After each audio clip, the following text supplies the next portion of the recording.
Penyebaran Islam di Bondowoso. Menengok sejarah, siapakah tokoh alim ulama atau wali Allah sebagai awal penyebar Islam di Pulau Jawa ini? Mulai dari zaman kerajaan raja-raja sampai zaman perjuangan, kita mulai dari Jawa Timur.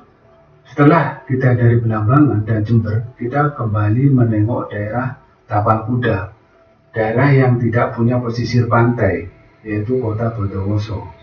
Siapakah alim ulama pendahulu di sana yang menyebarkan awal mula agama Islam?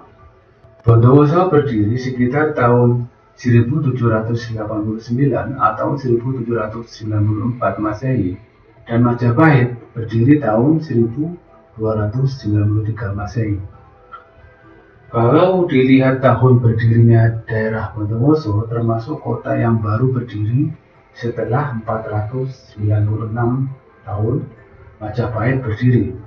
Kemungkinan sebelum berdiri kota Bondowoso awalnya hutan belantara dan daerah persinggahan atau perlintasan para punggawa dan raja-raja kerajaan Majapahit ketika sedang melakukan perjalanan ke daerah timur, mengingat daerah Bondowoso baru-baru ini banyak ditemukan juga benda-benda purbakala diperkirakan peninggalan Majapahit.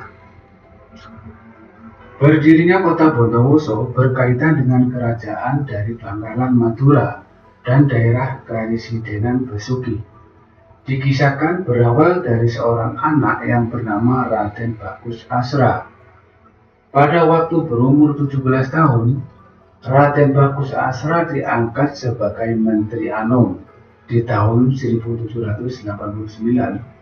Raden Bagus mendapatkan tugas untuk memperluas wilayah kekuasaan Besuki ke arah selatan. Namun sebelum memulai perjalanan, beliau menikah dengan putri Bupati Probolinggo, yakni Roro Sadiah, di tahun 1794. Pengembangan wilayah ini selain untuk tujuan politis juga sebagai upaya menyebarkan agama Islam. Mengingat sekitar wilayah yang dituju penduduknya masih beragama Hindu-Buddha, dibantu oleh Puspotrio, Jatirto, Wirotruno, dan Jatitruno, Raden Bagus Asra berangkat melaksanakan tugasnya menuju arah selatan. Dalam usaha memperluas wilayah, beliau menemukan suatu wilayah yang sangat strategis untuk kemudian disebut Bondowoso. Dengan diangkatnya beliau sebagai Demang di daerah yang baru dengan nama Abhiseka Mas Ngabehi Astrotruno.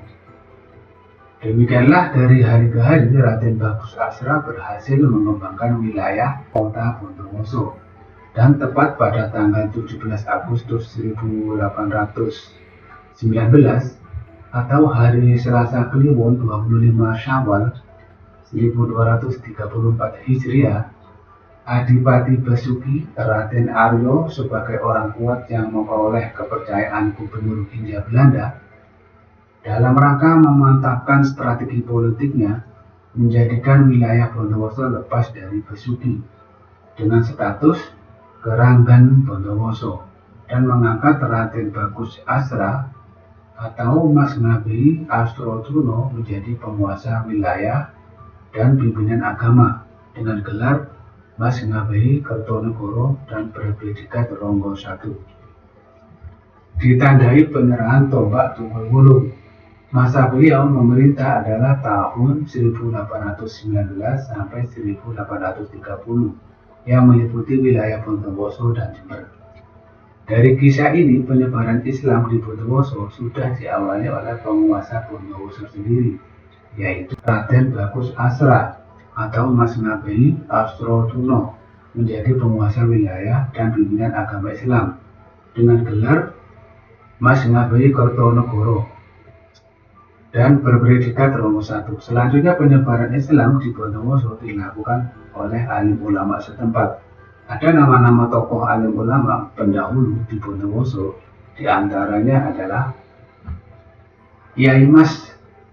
Kiai Mas hidup di abad 19 dan wafat pada tahun 1892. Namanya melegenda di daerah Bondowoso dan Situbondo, khususnya wilayah Brajegan dan sekitarnya.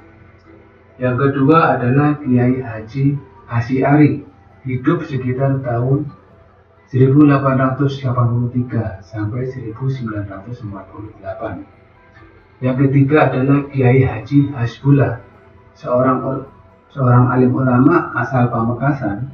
Beliau diperkirakan datang ke Bondowoso dan mendirikan Ponpes Nurul Khalil pada tahun 1190 Hijriah atau 1769 Masehi.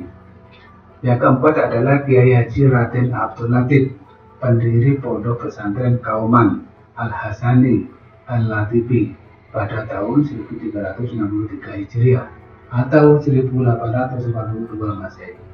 Beliau adalah putra Ja'far Shotib, berasal dari Batu Ampar, Madura. Pada masa mudanya memang senang berkelana, hingga sampailah di pelataran Bondowoso, tepatnya di desa Pojokgati, yang dulunya masih bernama Taman Sari.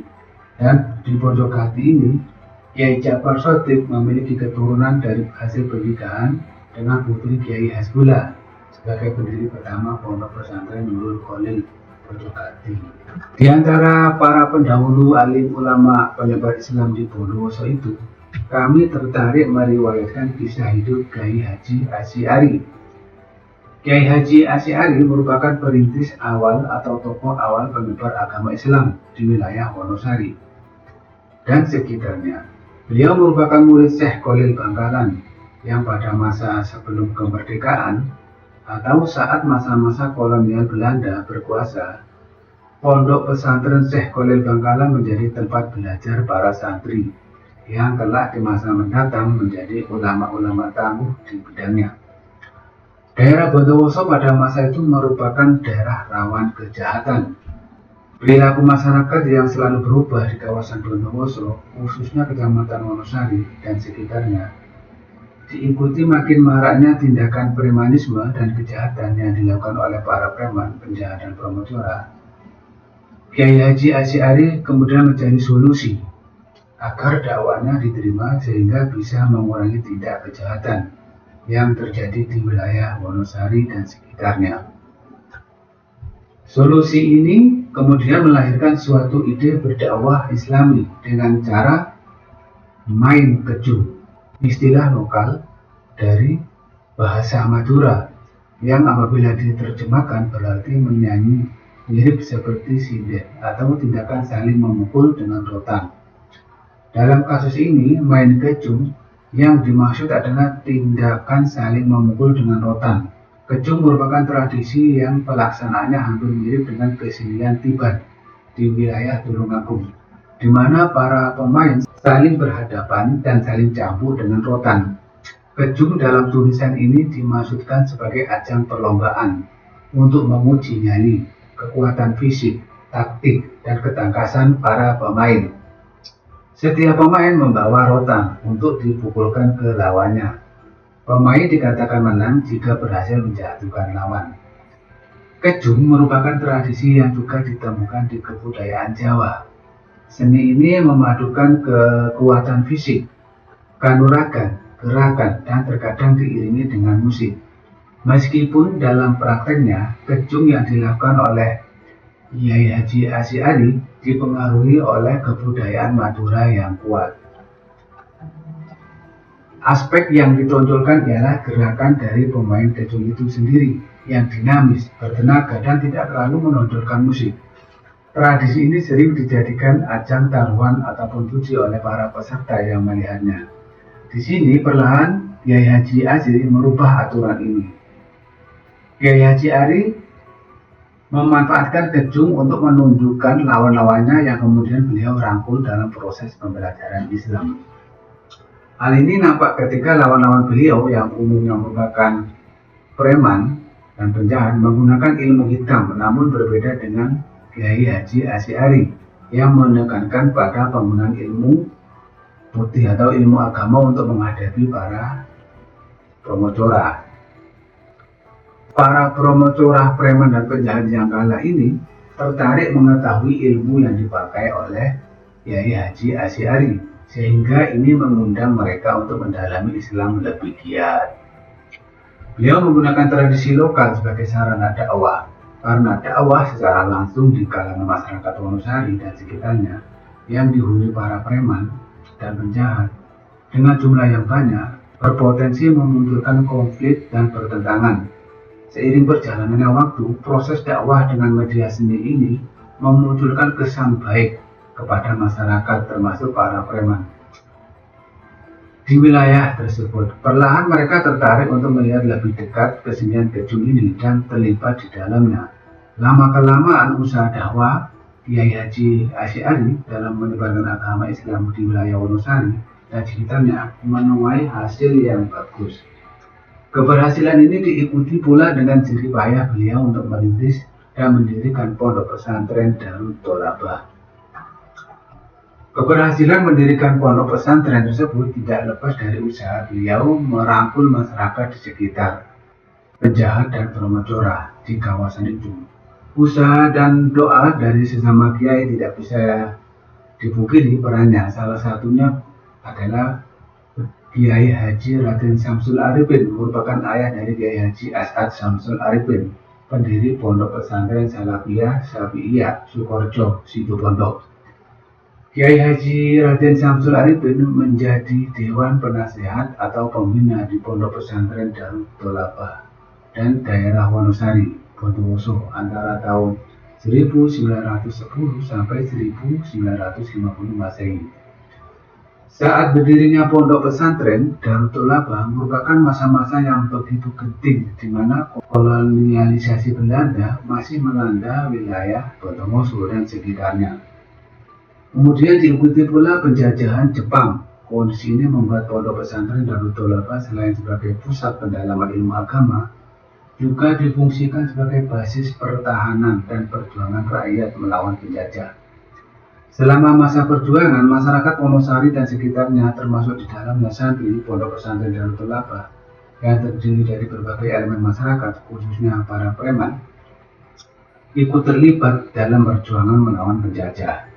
Kiai Haji Asy'ari wafat tahun 1948 yang pada saat itu Indonesia baru merayakan kemerdekaan yang ketiga.